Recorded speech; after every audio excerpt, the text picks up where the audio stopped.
समय को नष्ट नकरी ब्लॉगटी को आरंभ करवा। आम दीदी को पार्सल घरे आसी पहुँचला। वर्तमान बहुनीटी ड्रेस ओपन करिसंते। बाबूटी कुकुर छुआ मान सह एंजॉय करुछि। आमे दुई सांग घरे न जिबा पूर्व रास्ता रे ब्लॉग पाई प्रैक्टिस करूछु। ऐसा मत करो मेरी जान, लाइफ में कुछ अच्छा करो यार। आम गाँव रे चारिआडे पर्वत पहाड़ घेरी रही अछि। सेति पाई गाँ मझे नेटवर्क आसीबारे बाधा होछि। नेट चलाइबा पाई 2 किमी जीवा पाई पड़ुताए। संध्या समय आमे बाहरिलु पेडल रे। एते दूर जीवा पाई टेंशन लागिले भी चली जीवा द्वारा शरीर वर्कआउट हेउछि।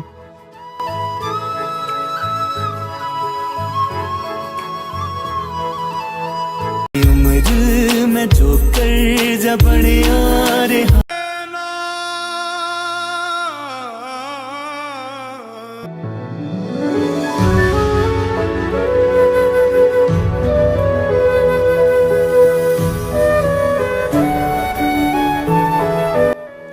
फाइनाली आमे नेटवर्क एरिया रे पहुँचलु।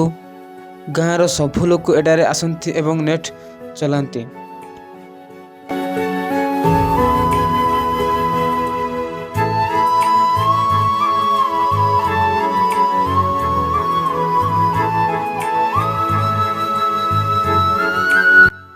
नेट चलाइला परे आमे चलिलु घर को।